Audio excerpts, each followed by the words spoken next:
कहा जाता है कि होलिका दहन की जो अग्नि होती है वहां पर अगर आप पहुंचते हैं, उस परिक्रमा को पूर्ण करते हैं, अपनी तमाम दिक्कतों का, अपनी परेशानियों का वहीं पर स्वाहा करके आते हैं। ये कितना सत्य है? ये बिल्कुल सत्य है। वेद ने तो यहाँ कहा, यानी कानी चा पापानि जन्मंतानि कृतानि चा तानि सर्वाणि विनश्यन्ति प्रदक्षिणाम पदे पदे। इवन अगर आप उसकी प्रदक्षिणा कर लेते हैं तो एक एक पग पर अपने द्वारा किए गए पाप कर्म को आप नष्ट करते हैं। बड़ा सुंदर कह रहे थे अरविंद जी की, हाँ आप जो काम है, क्रोध है, श्री रामचरितमानस के अंतर्गत भगवान राम ने कहा कि काम क्रोध मद लोभ सब नाथ नरक के पंथ, और सब परिहरि रघुवीर ही भजहु भजहि जहि संत। तो अगर आप जा करके उस समय का दर्शन करते हैं, उस अग्नि का दर्शन करते हैं, तो उस अग्नि की जो ताप है वो आपके जीवन के अंतर्गत जो ये काम क्रोध मद अहंकार लोभी रूपी जो चीज है जो हमको प्रतिदिन जलाने का प्रयास करते हैं, उनको वास्तविकता में नष्ट कर देते हैं और हमको पवित्र कर देते हैं। तो इस कारण से, और आप सोचिए, मतलब होली का जो त्योहार है ये साधारण त्योहार नहीं है। कई बार हम लोग भक्ति करते हैं ना, ऐसा जनरली देखा गया है, आप लोगों ने देखा होगा कि हम शिव जी को जाकर जल चढ़ाएं। हमने नियम बनाया कि भाई हमारी ये कामना पूर्ण हो जाए, 4 दिन जल चढ़ाया, 5वें दिन कामना नहीं पूर्ण हुई, 5वें दिन जल चढ़ाना बंद। जैसे शिव जी का जो प्यास है हमारी पानी से ही बुझ रहा था।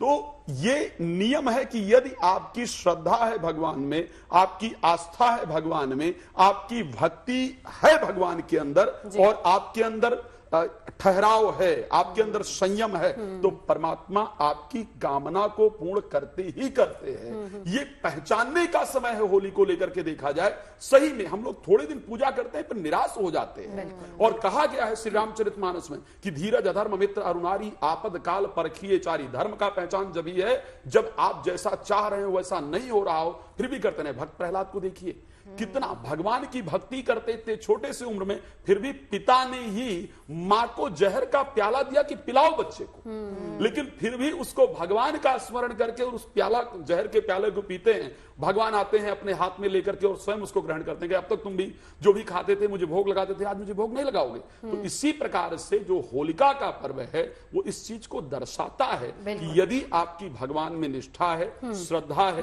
तो आपकी कामना जरूर पूर्ण होगी। अगर कामना नहीं पूरी हो रही है तो आपकी निष्ठा में कमी हो सकती है, परमात्मा में कमी नहीं हो सकती। बहुत खूबसूरत। अरविंद जी एक चीज और बताइए, क्योंकि जब हम जाते हैं, हालांकि मैं वो पूजा के थाल में क्या होता है वो सामग्री बाद में पूछूंगी, लेकिन उससे पहले एक चीज बहुत इंपॉर्टेंट है।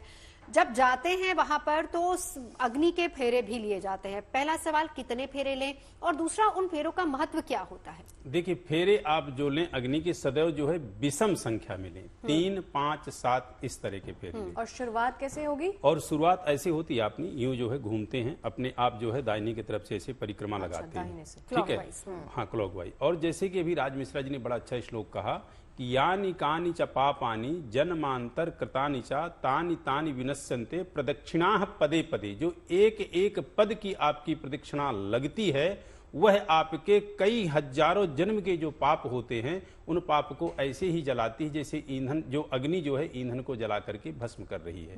जो आपने अब ये पूछा कि वहां पे हमें प्रदक्षिणा क्या करनी चाहिए, तो 3, 5, 7 कुछ भी कर ले, लेकिन उसके साथ साथ वो सूत जरूर, यदि आप लपेटें सफेद धागे वाला सूत, तो वह आपके लिए और विशेष अच्छा होगा। उसके साथ साथ जिस वक्त आप प्रदक्षिणा लगा रहे हो उस वक्त आपकी कामना हो रही हो, जो आप अपने मन में अपने अंदर कामना करके गए हो कि हे प्रभु या हे अग्निदेव या हे माँ होलिका, आप मुझे इन इन चीजों के कष्टों से निवारण करें और मेरे जीवन में सुख सौहार्द धन धान्य और जो है निरोग स्वस्थ और उत्तमाति उत्तम शांति का जीवन प्रदान करें। तो ये तो आपके प्रदक्षिणा का रहा। उसके साथ साथ मैं आपको एक चीज और बता दूं कि जब आप वहां पूजन के लिए जाएं तो पहले पूजन आपको गौर और गणपत का करना है, ध्यान रखिएगा। यहाँ भी गौर गणपत का ही मेन पूजन शुरू में होगा, बाद में फिर आप इस प्रकार का जो है पूजन करेंगे।